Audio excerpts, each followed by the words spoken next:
ये मैंने hanging basket में लगाया हुआ है और ये मेरा बेसिकली मदर प्लांट है, जिससे मैं कम से कम 10-12 प्लांट बना चुकी हूँ। नमस्कार, आप देख रहे हैं गार्डनिंग एस्थेटिक्स में हूं अनीता दिनेश। 3-4 ऐसे पॉपुलर हाउस प्लांट हैं जो शो प्लांट्स हैं। उनमें है एक फिलोडेंड्रॉन बर्किन। ये प्लांट इतने मुश्किल नहीं है जितने मुश्किल बना दिए गए हैं और उसका कारण है गलत और भ्रामक जानकारी। इन प्लांट्स को आपको एक वेल लिट एरिया में रखना चाहिए, चाहे सर्दियां हो, बरसात हो, गर्मियां हो, कोई भी सीजन हो। 4-5 घंटे की डायरेक्ट धूप या फिर सारे दिन की अच्छी रोशनी इनके लिए परफेक्ट है। ये जो प्लांट्स आप देख रहे हैं, ये मैंने हैंगिंग में लटके हुए इनके मदर प्लांट से पिछले साल बनाए थे और मैंने इसका वीडियो भी शेयर किया था। पर आप अगर ये सोच लें कि आप बहुत डार्क में रख करके उसको लंबे समय तक बनाए रख सकते हैं या उसमें अच्छी ग्रोथ पा सकते हैं, ऐसा बिल्कुल भी नहीं पॉसिबल होता है। रोशनी अच्छी चाहिए क्योंकि ये एक हाईली वेरीगेटेड प्लांट होता है और सारे ही वेरीगेटेड प्लांट्स को रोशनी की ज़रूरत होती है। पर आपका ये कंफ्यूजन शुरू कहाँ से होता है, मैं उसको भी आपको समझाती हूँ। बहुत सारे मिसकंसेप्शंस आपके दिमाग में हो जाते हैं और प्रॉब्लम आपकी भी नहीं है, गलती होती है नर्सरीज की। जब आप नर्सरी में इनको लेने जाते हैं तो वो बेचने के लिए आपको ये बोल देते हैं कि जी बिल्कुल इंडोर प्लांट है, घर के अंदर आराम से रह सकता है। तो आप ये देख रहे होते हैं कि उन्होंने उनको अपने ग्रीन नेट वाले डीपली कवर्ड एरिया में रखा होता है और आपको ऐसा लगता है कि वो इसी तरह रखे जाएंगे। पर वो आपको पता है क्यों ऐसे रखते हैं? क्योंकि एक तो उनको पानी कम डालना पड़े, दूसरा उनको पता होता है कि उन्होंने जो प्लांट मंगाए हैं उसमें से आधे भी अगर बिक जाएंगे तो उनकी जो लागत और मुनाफा है वो दोनों रिकवर हो जाएगा। और फिर हम ये सोचते हैं कि क्योंकि वहाँ ये एक ऐसे एरिया में रखा था तो बेसिकली इस प्लांट को मैं घर में भी अगर अंदर लंबे समय तक रख लूंगी तो ये चलता रहेगा। नतीजा होता है पत्तियां पीली होती हैं, गिरने लगती हैं और आपका प्लांट थोड़े दिनों में ही मर जाता है। वो बिल्कुल भी पुराना या ज़्यादा दिनों का नहीं हो पाता है।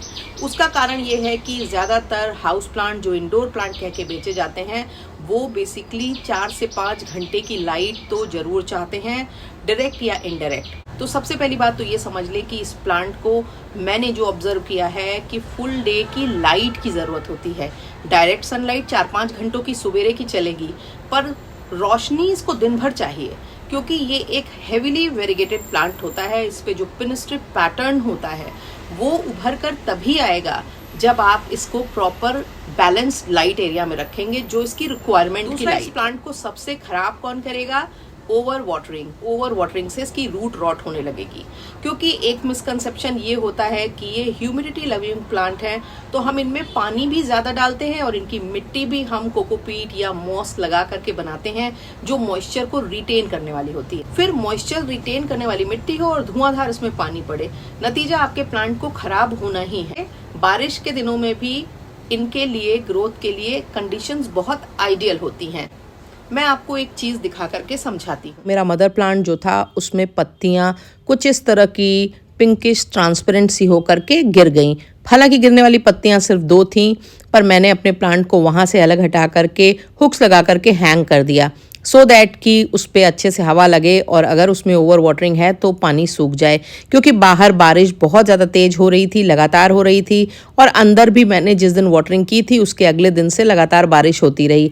पानी सूख नहीं पाया, फिर बारिश का पानी भी थोड़ी बहुत तादाद में वहाँ तक आता ही आता है और जिसकी वजह से प्लांट में पत्तियां इस तरह की हो गई थी। और अगर मैं टाइम पे नहीं देखती तो ये रॉट स्टेम से होते हुए रूट्स तक भी पहुंच सकता था, प्लांट में और भी किसी तरह का फंगस हो सकता था।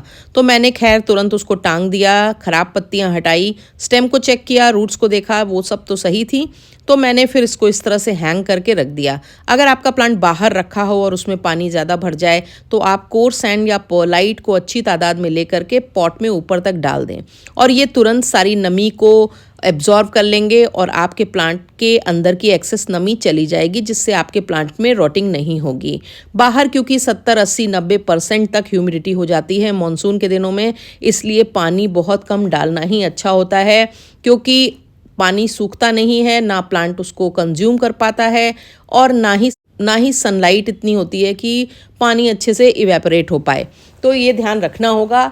और अगर आपकी पत्तियां ब्राउन टिप की एक आध दिख रही हैं तो कोई चिंता की बात नहीं है, पर ये अगर ज़्यादा हो रही है तो इसका मतलब प्लांट में पानी नहीं जा रहा है।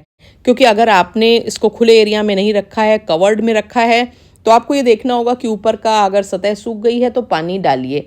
पर प्लांट को इस समय बहुत आइडियल कंडीशंस होती हैं ह्यूमिडिटी के लेवल को देखें तो ग्रोथ के लिए, और इस समय इस प्लांट का प्रॉपर ग्रोथ होती है।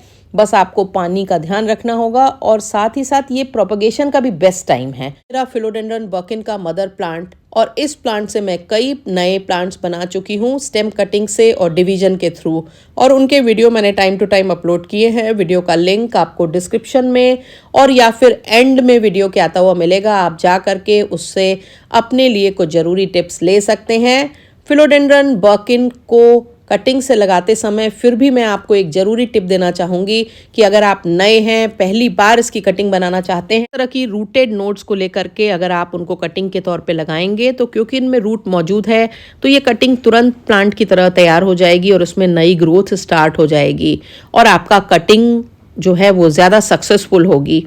जबकि आप बिना रूट वाली नोट्स को अगर कटिंग के तौर पे ग्रो करेंगे तो ग्रो तो वो भी होंगी पर उसमें रूट निकलेगी और ग्रोथ स्टार्ट होगी, तब तक सर्दियां आ जाएंगी और फिर इसमें जो ग्रोथ है वो रुक जाएगी, जिससे आपके कटिंग के रॉट होने के या अनसक्सेसफुल होने के चांसेस जो है वो ज़्यादा बढ़ जाएंगे।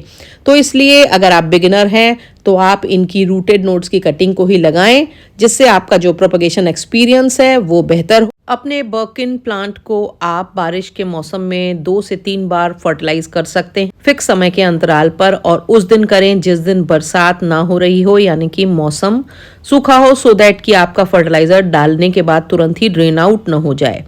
और इसके लिए आपको जो फर्टिलाइजर कॉम्बिनेशन यूज करना है उसमें 1 चम्मच 19-19-19 NPK, चम्मच बोन मील पाउडर, 1 चम्मच माइक्रोन्यूट्रिएंट पाउडर को 2 लीटर पानी में घोल लें। ये जो लिक्विड हमने बनाया है इसका 1 कप निकाल लेंगे और 1 लीटर सादे पानी में इसको डाल करके इतना डाइल्यूट करने के बाद इसको अपने बर्किन प्लांट में आप निश्चिंत होकर यूज कर सकते हैं। ये एक माइल्ड फर्टिलाइजर है जो प्लांट को बेनिफिट भी देगा और कोई हार्म भी नहीं करेगा। इसको आप पूरे सीजन में बारिश के 3 बार यूज कर सकते हैं, पर सर्दियों में बर्किन प्लांट में फर्टिलाइजर यूज नहीं करना चाहिए। अगर अभी तक आपने मेरे चैनल को सब्सक्राइब नहीं किया है तो मेरी गुजारिश है कि चैनल को सब्सक्राइब कर लीजिए, बेल आइकन ज़रूर प्रेस कर दीजिएगा ताकि गार्डनिंग से जुड़े हुए जो भी मैं वीडियोस अपलोड करती हूँ वो आप तक पहुँचे। इसके साथ ही आप मेरे चैनल के लिंक को अपने गार्डनिंग लविंग फ्रेंड्स के संग शेयर कर सकते हैं और वीडियोस पसंद आने पर उन पे कमेंट ज़रूर किया करें, क्योंकि आप जब कमेंट करते हैं तो वीडियोस की रीच बढ़ती है, वो ज़्यादा लोगों तक पहुँचते हैं।